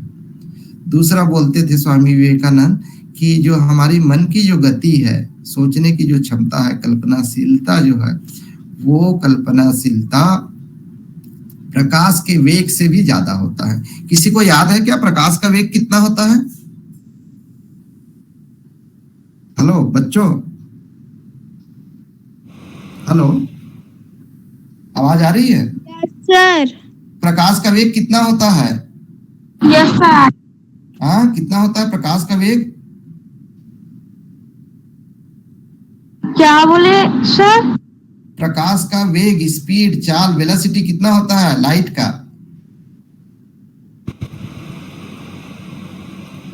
लाइट की वेलोसिटी कितनी होती है? सर 3 × 10⁸ मीटर पर सेकंड। हाँ, उसको ना ऐसे निकालेंगे तो आएगा 1 सेकंड में 3 लाख किलोमीटर चल जाता है। 1 सेकंड में कितना चला जाता है? 3 लाख किलोमीटर। समझ में आया? और यहां से अमेरिका जो है 13,000 किलोमीटर है।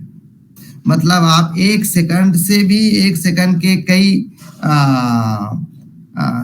हिस्से, है ना, मतलब सेकंड का भी छोटा हिस्सा में आप पहुंच सकते हैं अमेरिका, अगर प्रकाश के वेग से कोई विमान चले तो, है ना। तो स्वामी जी कहते हैं कि हमारी जो मन का वेग है प्रकाश के वेग से भी कई गुना ज्यादा है ना। तो हम जो सोचते हैं वो हम पा सकते हैं क्या? बिल्कुल पा सकते हैं। उसके लिए क्या करना पड़ेगा? उद्यम करना पड़ेगा, सिंसियर एफर्ट करना पड़ेगा, पुरुषार्थ करना पड़ेगा। उसको कहा जाता है उद्यमेन ही सिद्ध्यंति कार्याणि न मनोरथि। केवल मन से सोचने से, जैसे आप सोचे कि मुझे वैज्ञानिक बनना है, जैसे आपने सोचा कि मुझे प्रोफेसर बनना है, जैसे आपने सोचा कि मुझे समाज सेवी बनना है, जैसे आपने सोचा कि मुझे जो है एक बहुत बड़ा डॉक्टर बनना है, तो आप बिल्कुल बन सकते हैं। क्या करना पड़ेगा उसके लिए? उद्यम करना पड़ेगा, सिंसियर एफर्ट करना पड़ेगा। उद्यम से ही सभी चीज सिद्धि होती है। संकल्प से सिद्धि तक की जो बात कहते हैं, उद्यमेन ही सिद्ध्यंति कार्याणि न, केवल सोचने से नहीं होता। नहीं सुप्तस्य सिंहस्य प्रविशन्ति मुखे मृगा। जो सिंह है उसके मुख पे जो है, जैसे हिरन अपने आप नहीं जा पाता या नहीं जाता, उसको परिश्रम करना पड़ता है अपने भोजन के लिए, उसी प्रकार जो है केवल सोचने से आपका काम नहीं होगा। आगे आइए, 1-2 बस है। ये 3 इडियट पिक्चर सभी लोग देखे हैं क्या? Yes sir. उसमें कहा गया है सक्सेस के पीछे मत भागो। किसके पीछे भागो? एक्सीलेंस के प्रति। एक्सीलेंस मतलब सर्वश्रेष्ठ, श्रेष्ठ बनने के पीछे भागो। एक्सीलेंस का पीछा करो, सक्सेस झक मार के तुम्हारे पीछे आएगी।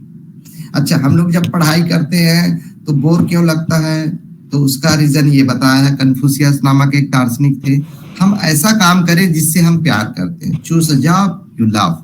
हम ऐसा सब्जेक्ट चुने, हम ऐसा काम करें जिससे हम प्यार करते हैं। फिर क्या करेंगे? क्या लिखा है? And you will never have to work a day in your life. आपके जीवन में फिर आपको काम करना ही नहीं पड़ेगा, एक भी दिन काम नहीं करना पड़ेगा। आप जो काम, इसका अर्थ क्या हुआ, भावार्थ क्या हुआ? वो ये कहना चाहते हैं कि जैसे ही आप अपने काम के प्रति प्यार करने लगते हैं, संवेदनशील हो जाते हैं, तो आपको उस काम करने में एंजॉय फील होने लगता है। जैसे आप केमिस्ट्री पढ़ने में भी एंजॉय फील नहीं होता, लेकिन मुझे एंजॉय क्यों लगता है? क्योंकि मुझे लगता है कि मैं केमिस्ट्री कितना कम जानता हूँ, उसको पढ़ते पढ़ते पढ़ाते पढ़ाते मुझे ऐसा लगने लगा, वाह कितना अच्छा सब्जेक्ट है chemistry. Then you start loving with subject. तो अगर आप काम के प्रति जो है ना, लव करने लगते हैं, उससे प्रेम करने लगते हैं, उससे रिलेशनशिप बनाने लगते हैं, तो आपको एंजॉय फील होता है। फिर आपको नहीं लगता कि मैं इतने घंटा पढ़ा, इतना घंटा पढ़ी। तो आपको क्या करना है, अपने सब्जेक्ट के प्रति क्या करना है आपको? You have to make affection, उसके प्रति प्रेम संबंध बनाइए। किसके प्रति? अपने सब्जेक्ट के प्रति, अपने काम के प्रति।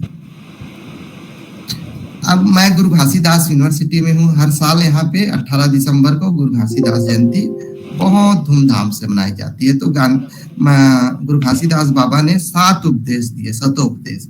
ये 3 पढ़ के बहुत अच्छा लगता है। क्या क्या लिखा है, कोई पढ़ के सुनाएगा क्या? क्या क्या लिखा है, कोई पढ़ेगा? Yes sir. सुनाओ बेटे, क्या क्या लिखा है? सत्य ही मानव का आभूषण है, मनखे एक समान, जानबे त मानबे। जानबे तब मानबे। चलो मैं आखिरी का बताता हूँ, जानबे तब मानबे। साइंस भी यही कहता है, पहले आप एक्सपेरिमेंट करो फिर बिलीव करो। First you verify then you believe या ट्रस्ट। तो जानबे तब मानबे का मतलब ये होता है कि हम कोई चीज को ऐसा, जैसे बोलते हैं ना छत्तीसगढ़ी समझते हो ना सभी लोग? Yes sir. हाँ, जैसे बोलते हैं ना बड़े बुजुर्ग लोग, कौवा कान ल ले गए तो कर पीछू पीछू मत दो। क्या करना पड़ेगा? पहली कान ल टमर ले, है ना? तो पहले आप जानिए कि ऐसा होता है कि नहीं होता है। पहले उस चीज के बारे में वेरीफाई कर लो, पहले उसको जान लो, उसके बाद उस पर बिलीव करो। तो वैसे सत्य को पहले जानिए और उसके बाद सत्य को मानिए। तो हमको अंधानुकरण, अंधविश्वासी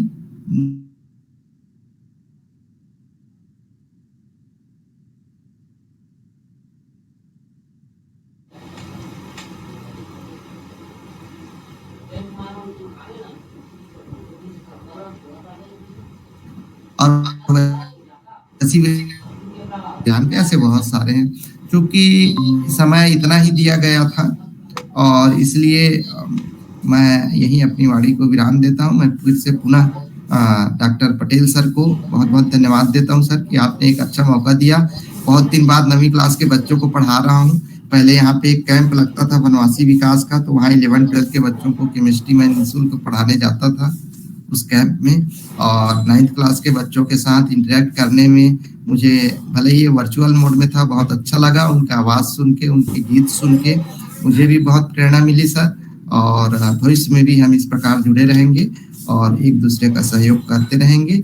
इसी शब्द के साथ मैं अपनी वाणी को विराम देता हूँ। बहुत बहुत धन्यवाद, साधुवाद सर, गोपी सर और पटेल सर। Thank you. धन्यवाद सर जी, आपने हमें बहुत ही अच्छी जानकारी प्रदान की। इसके लिए हम सभी आपके आभारी रहेंगे। पुनः सर जी, मैं आपको हृदय से धन्यवाद देती हूँ। इस कार्यक्रम में उपस्थित अगर किसी को भी प्रश्न पूछना है तो अपने प्रश्न के समाधान के लिए सर से प्रश्न पूछ सकते हैं। तान्या बेटा, कार्यक्रम थोड़ा आगे बढ़ाइए, टाइम चूंकि ज्यादा हो गया है। नहीं, 1-2 प्रश्न पूछने दीजिए जी। और कोई कार्यक्रम है क्या?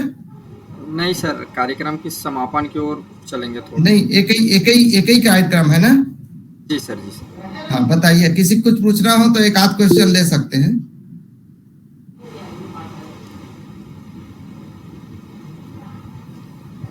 तो anyway, if there is no question then we can end the session. अगर कोई प्रश्न नहीं है तो ये सेशन को यहीं पे एंड कर सकते हैं, है ना? Thank you Gopi sir once again and thank you Patel sir. And I am privileged, sir. I feel honored because of you people, and thanks for organizing such a wonderful webinar or class, sir, or virtual mode. Thank you very much, sir. चलिए sir.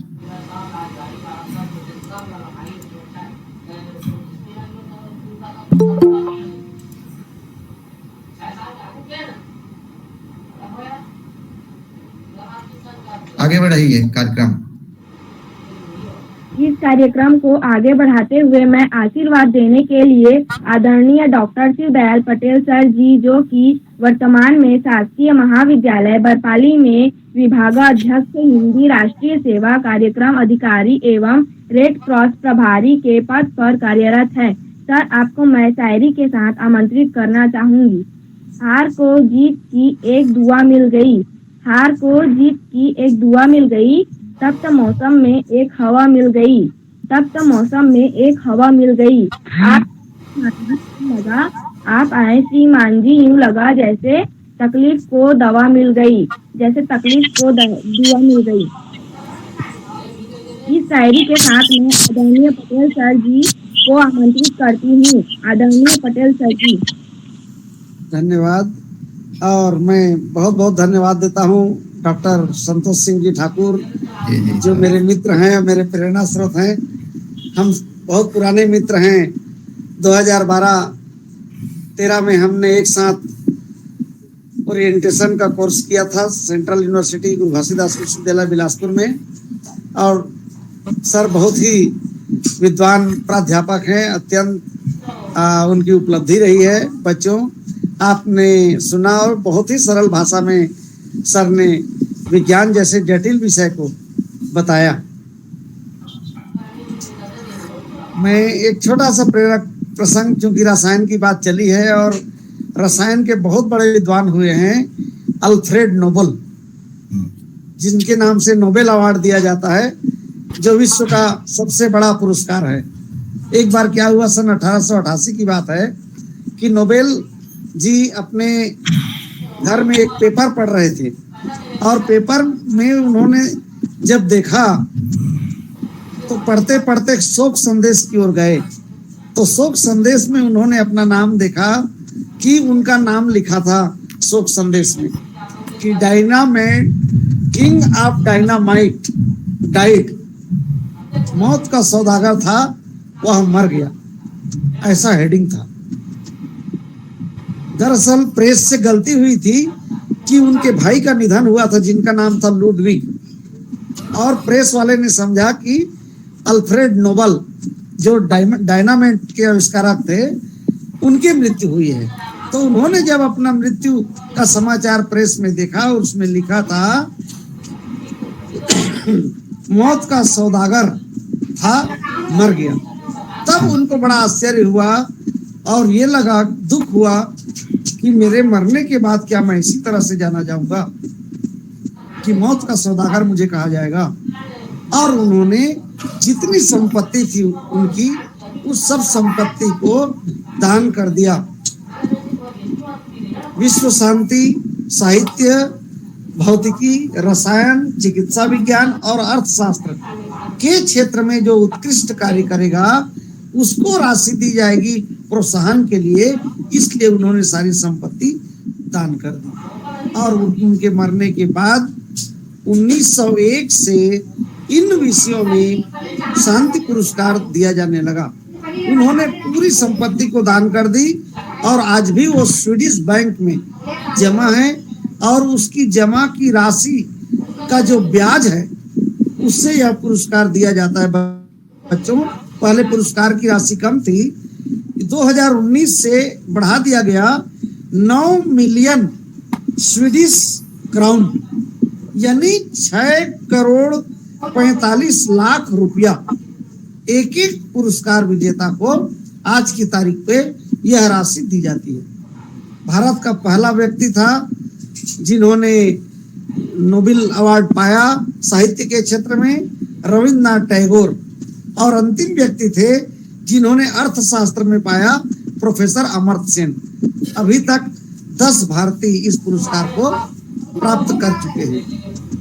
मित्रों, इस प्रसंग का तात्पर्य यह है कि आपने जीवन में जितनी भी उपलब्धि हासिल की है, आपको इस संसार को छोड़ के जाने के बाद किस नाम से पुकारा जाएगा, ये महत्वपूर्ण है।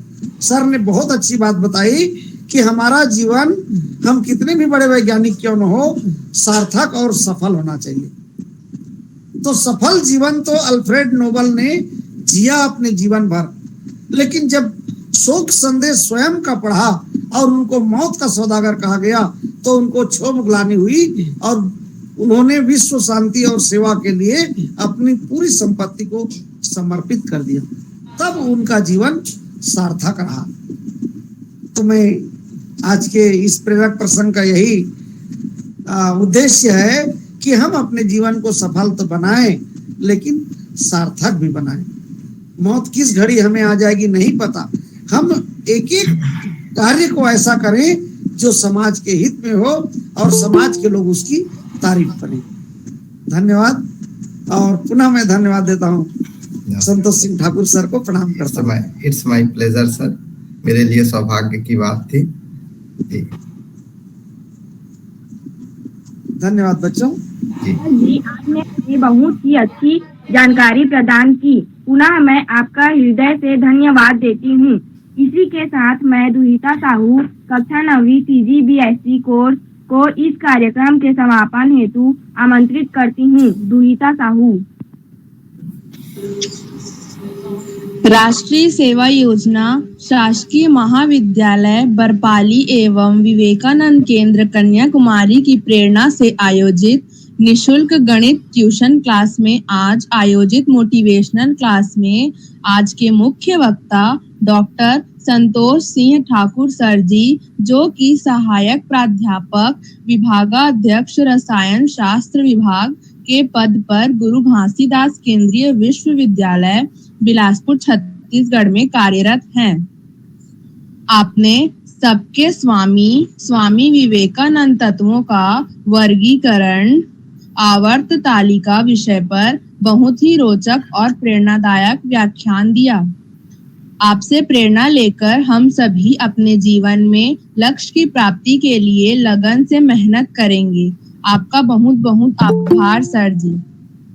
कार्यक्रम के आयोजक श्री गोपी कश्यप सर, जिनके मार्गदर्शन में यह क्लास चल रहा है, मैं उनको नमन करती हूँ और उनका आभार व्यक्त करती हूँ।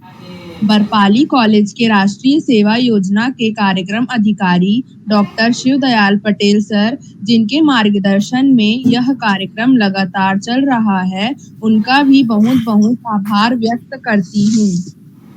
आज के कार्यक्रम में सुमधुर गीत प्रस्तुत करने वाली लीना आदिले, कमलेश्वरी साहू, सानिया कौशिक, बरपाली कॉलेज के स्वयंसेवक, विवेकानंद केंद्र के कार्यकर्ता, इस वेबिनार में जुड़े सभी विद्यार्थी, पालक तथा प्रतिभागियों को धन्यवाद देती हूँ और सभी से विनती करती हूँ कि अगले रविवार ठीक 5 बजे हम फिर जुड़ेंगे एक नया विषय लेकर नए वक्ता के साथ।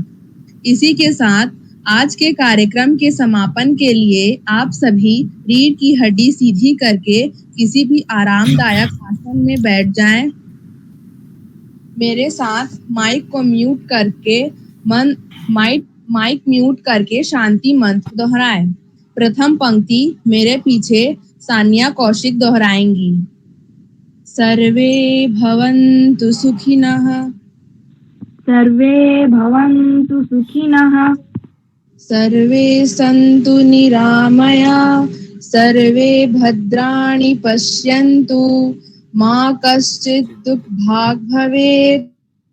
ओम शांति शांति शांति। अब आप सब लेफ्ट हो सकते हैं। कार्यक्रम समाप्त हो चुका है।